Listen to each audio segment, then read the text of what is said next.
Ngayong Abril, ipinagdiriwang ang buwan ng kalutong Filipino. Kaya naman, buong pagmamalaking tampok ng ATI-RTC Car at ng Agimangan Agro-Eco-Tourism Farm ang ilan sa mga katutubong pagkain ng mga isnag. Ngayong episode, matututunan natin ang pagluto ng pinatan siway o ginataang laing. Ito ang paraan ng pagluluto gamit ang gata.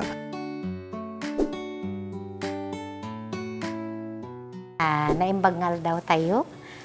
Umbet ayo agimangan. May sanga lutuan tayo tataapo kat may sanga vegetable, special vegetable dish ti agimangan agro-eco farm tourism nga ti ingredient tayo apak kat aba. We called it siway in isnag. So ti siway apo kat digito iti imulmula mi nga isnag iti kabanbantayan mi nga umuma. So iluluto natin siya. We called it pinatan siway. In Tagalog, kumbaga, is ginataang gabi. So, ang main ingredient niya, kaya ginataan, is fresh coconut milk talaga.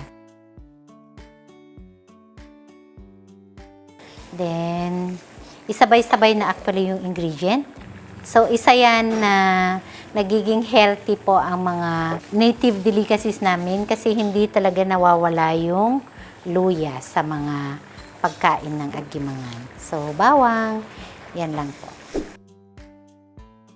Ang laing pala, ang isang sikreto ng laing para wala siyang sinasabi is wag mo siyang buksan or imimix. So, upon mixing them all, put in a bowl, hayaan mo lang siya para pala hindi siya magiging